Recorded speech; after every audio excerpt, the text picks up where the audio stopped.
Welcome, everyone, to another installment of Lessons Learned, a series of conversations with alumni, friends, and students of Benjamin Franklin Institute of Technology. I am Aisha Francis, the CEO of Benjamin Franklin Institute of Technology, and this month, for Women's History Month, I have the distinct pleasure of interviewing two women who are graduates of the college and who have made their careers in construction management. We have with us today Leslie Tuplin, who is the department chair for construction management, associate's degree here at BFIT, and Lillia Sakher, who is also a graduate of the college and is working in the construction management field. Welcome to both of you, and thank you so much for being here to share part of your story. Thank you. Thank you. I'm going to start with you, Leslie. You have such an interesting story arc of being a student in actually a program that is the precursor to construction management, working in the field full time for many years, and then returning to lead our program here. I just love people to hear from you directly about how you found your way to this college as a student, a bit about your professional endeavors and what drew you back. Thank you, Aisha. Yeah, well, I will start with saying that the most fond memories I have is about my time at Benjamin Franklin Institute of Technology. And sometimes I like to think that Benjamin Franklin Institute of Technology picked me because I had always been interested in math and science, and I was a pretty good artist. And it was folks from the college working with the guidance counselors in my hometown that said, hey, we have an architectural program, we have a civil engineering program. Do you see students that might be suited for that? And so I always look at it like I had applied to other colleges that were very large and very overwhelming. And then even after I had been accepted at those, once I found out about BFIT, my decision was made.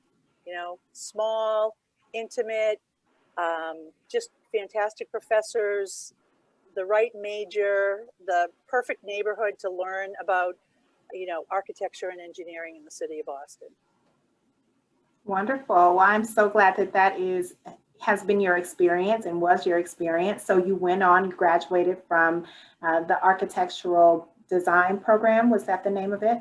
I did. So it was architectural engineering technology, which is now transitioned, as you had mentioned, into the construction management program. At the time, we also had a civil engineering program. So through the architecture and the civil engineering and taking the courses that we are teaching now in construction management, I was able to, I graduated and I worked for a while, but I was also able to see that there was additional knowledge that I needed. There was a future for me somewhere else. And fortunately enough, one of the head of the department at the time said, I might suggest that you go into an engineering program, civil engineering program, structural engineering program. And it was all because really Benjamin Franklin Institute and the chair of the department at the time led me in that direction. Oh, that is terrific to hear. And we still do the same today. Even though most of our students are graduating with a certificate or associate's degree program, we do have bachelor's degree programs, and many students leave BFIT and transition into a bachelor's degree program or continue on even if they have a bachelor's degree. Speaking of which, and Leslie, I'm going to come back to how you returned here as a professor, but I do want to transition to Lillia, because Lillia, you have a degree in addition to the degree that you received in construction management from Benjamin Franklin Institute of Technology. So I'd love to turn the floor to you to share a bit of your story of how you arrived at the college and how you decided on this career path for yourself. Yeah, so my story is a little bit different, as I came to USA in 2017, having already an architectural degree from my country, Algeria, and they already had a master's degree from France, which is like civil engineering, architecture, and town planning. So I already had like the path in construction, and this is what I wanted when I was young. I came here and I immigrated with a green card, which means like I needed to go back to school to get a degree to start working in my field. Otherwise, I would just stay on like a small jobs. And also I needed to learn English because it's our like fourth language in our country, if I count my mother tongue. So it was like a long path. I was, as Professor Tuplin was saying, I was like trying to find a small college. I didn't want a bachelor degree. I already had it. I didn't want a master degree. I already had it. I needed just to go somewhere where I can find people that can support me without being just an X on the class. When it's big colleges, I'm not against big colleges. I want two big colleges, high colleges somewhere else. But at that time when I came in, I didn't want that big name on my resume. I wanted just to go where I can find small community that can know me as Lillia and not a student X. So after research, and we had some friends that attended to BFIT before, we ended by going there. The CM program wasn't an option for us. We went there because we heard about building technology.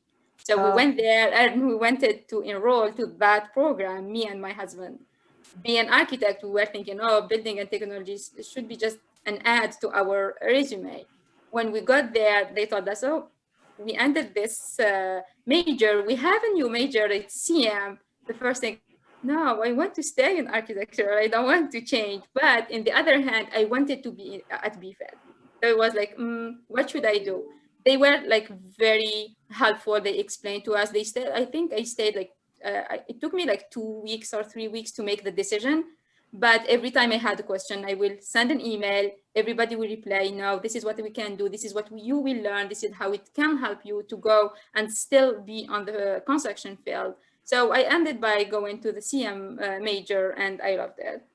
Wonderful story. So this is you learned word of mouth about the opportunity, investigated, you and your husband both going to college together to further your education, and then being counseled by the admissions team on what options were for you is I'm glad that was your experience and that you chose the college. So tell me, as a mom and a spouse, what was it like being a student? You made a conscious choice to pursue education, what is your third degree, at a small college on purpose. Did that pan out, and what was your experience like? Yeah, I can't be like thankful and glad that I made this choice for the only reason, as you know, and we all know, when you are a mom, and mostly my daughter was like 2 years old, so she was still young and she needed me too much. So struggling and juggling between school, being a mom, plus working small jobs just in the weekends and stuff to make our lives easy was a little bit hard. However, having support team, mostly my teachers, it was like really helpful in everything. They all knew that I was a mom, and they all knew, even my husband was there. My daughter was so young that if something happened, it will be me leaving the class a little bit early. They were all aware that sometimes I will take my phone and check my text in case I get an email or a text from the preschool or the daycare saying, hey, your daughter has a fever, she needs to leave in 30 minutes. This is what you signed for. So all these, they were all aware without even asking for it. They knew that I was a mom, and they will come to me and tell me, hey, we know your situation. We know you are a mom. If you need to leave because your daughter is sick, we are fine with it. Just let us know. If your daughter is sick, you need to call out. We know that you are serious.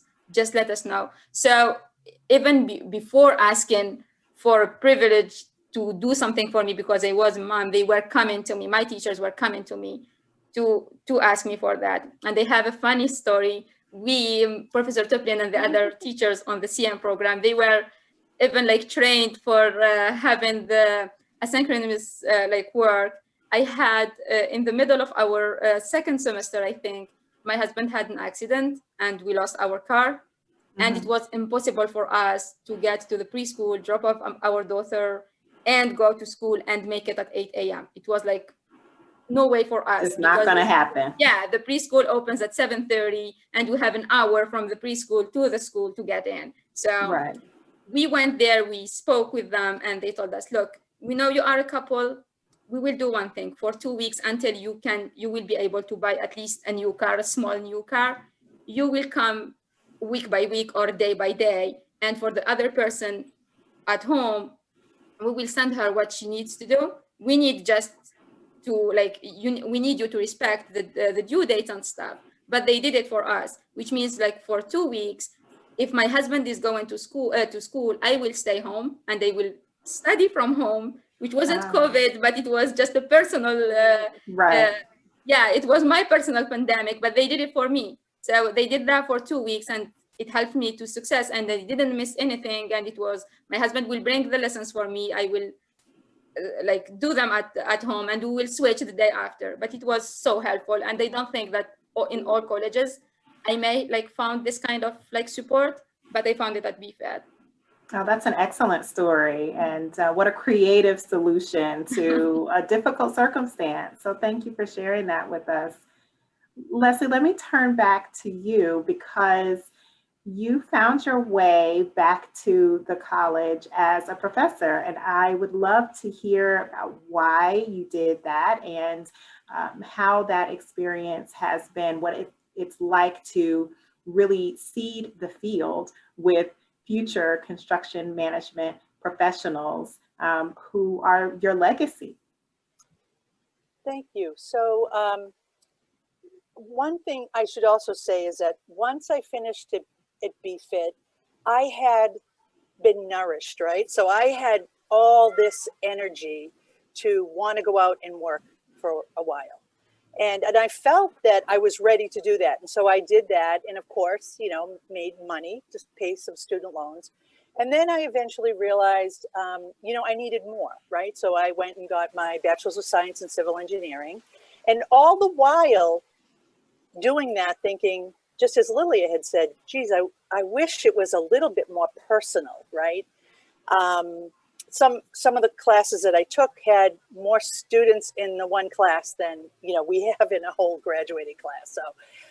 So there was that big change. But as after leaving BFIT, after working for a while, after going to a large university at a co-op program, I was able to start to see that every single building block literally was in place. I knew about architecture now. I knew about civil engineering and structural engineering. And so I had the opportunity with those degrees and that knowledge to be able to work on some very, very large projects in the greater Boston area. And all the while, the industry was changing very similar to the way the majors had changed at BFIT. It went from architecture to engineering. Engineering projects and building projects got larger and larger, and they required more expertise in the business end of the industry. And so that led me to my master's degree in construction management. So my Master's of Science, which I believe was all the stepping stones to then come back to the place that I loved when I was a teenager. And I kept in touch with the college. I had been involved in women's issues. I had been involved in alumni affairs. I had been selected as a distinguished alumna at one time, and I had mentored some of the students. So it was really a dream come true that all my volunteer work eventually translated into an opportunity to come back and meet the next generation of students. Oh, well, we're so glad you did, and we're so glad you have. I'd love to offer both of you an opportunity to talk about the most important trend that you see in the field, and maybe speak very specifically, Lillia, about the work that you're doing now and how you came to find the job that you have, and then what trends you are noticing in the construction management field.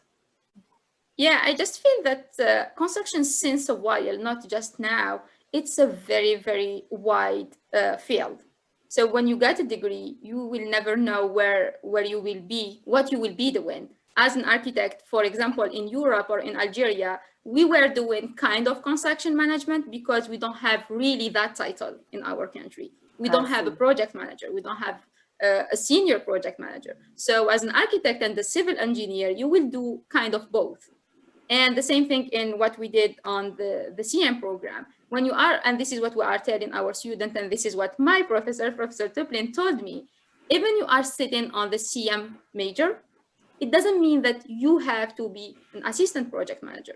You can do other things because we are teaching you the wide side of the construction. They are not just putting us on the desk and saying, hey, as a construction manager, you need to learn how to read drawings, but you need to learn this because this is all what you need as a project manager. Now, when they explain to us something, they will explain it to us from 0 to 100.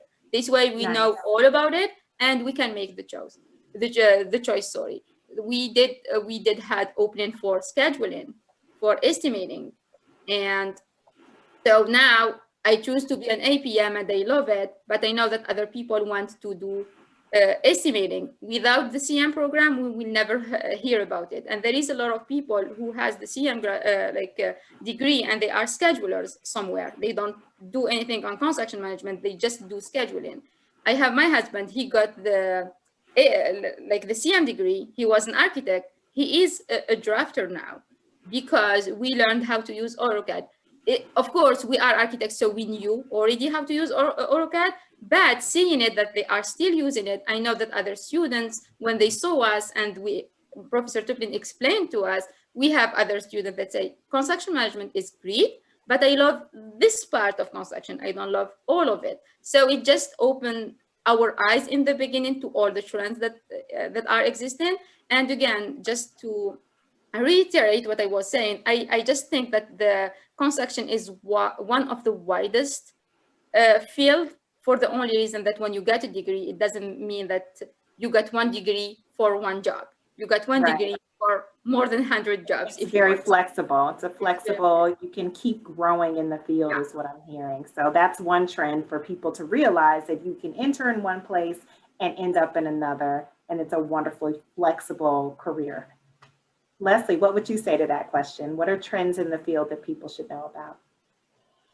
Well, you know, much like the evolution of like myself from going from architecture to engineering into construction management, I should just say the reason that construction management kind of has a light on it right now is because projects are very complex and they're very interesting and they need a multitude of different people, right? Lots of varied type of people. And so, as Lily had said, there are many, many different opportunities. But some of the trends that I see that I've noticed have not only changed in the last few years, but have made this a more wide open career selection for people, as Lily had said, but also because of COVID, is that we've learned how to run projects, to oversee an organization, to build a project, in some cases from a remote location. So there's always been an on-site field office and there's always been a home office, right? So the home office primarily dealt with management and money and all that kind of stuff. But now we're seeing not only like cross disciplines and cross training, but we're also seeing different locations being able to be included in the construction process. So the construction management, if folks wanted to think of it as a broad brush, it's taking all of those disciplines and all of those talents and putting them together on one team, right? So it's architecture and engineering and plumbing and electrical and HVAC and all of that. But the thing that sets construction management apart is that we're really tasked with making things happen, right? There's a set budget and a set time and a quality of project the client is expecting to be delivered, you know, just the way they want it. And that's a lot of responsibility, right? Thank you. Thank you for that. And I will give both of you the last word, which is acknowledging how dynamic the field is. It is also a field that is male dominated, and you all have bucked a trend by entering this field as women. And so given the fact that it is Women's History Month, I'd love to have you either give a word of advice to someone watching who might be thinking about entering this field, or a word of encouragement to someone who is in the field and might be casting about for a way forward if they're in an environment that isn't necessarily as welcoming as they would like. So you can take either way of answering, but just get some sense of what it's like to be a woman in a male-dominated field. Okay, well, I'll go first. One of the things that I like to say to new students, particularly women, and we have many female students, is that opportunity presents itself, right? And if you, I'm thinking back to myself, if you love a particular subject matter that has something to do with building or to do with construction, don't sell yourself short, right? Because I think that if people love the industry, they will be able to navigate their way through, okay? And there are plenty of opportunities, and the more diversity that we have on projects, the better it is. And we've seen just technically over the last several years how construction management has become one of those, like, you know, bright subject topics, because everybody's interested in it, and it's happening all over the place. So if the student feels that they're even slightly interested in construction management, if they like math, if they like, you know, the things that go along with buildings, then this is a perfect major. And again, raising your hand and taking opportunities and knowing that having that can-do attitude will certainly make you a success. So you heard it here. Leslie Tuplin, go for it. Don't sell yourself short and put your hands up. Lillia, what would you say to a young woman who's considering this field? So for me, it would be like 3 advices that I was working with and helped me a lot on my career is, don't think small. It's fine if nobody is doing the same thing as you. Don't, if you think that you can do it, just do it and the success will be just bigger. Don't wait for the statistic to show you that you can do it. And the other thing, when you start working, never be sorry to be there. Even there is 100 men and just you, never be sorry. If you are there for a reason. That's a perfect note to end on. Lillia, Leslie, thank you both so much. There is room at the table for more women in construction management. Benjamin Franklin Institute of Technology is a terrific place to pursue that career. And we are so grateful to have both of you representing BFIT in your daily lives and in the workplace. Thank you so much. Thank you. Thank you, Aisha.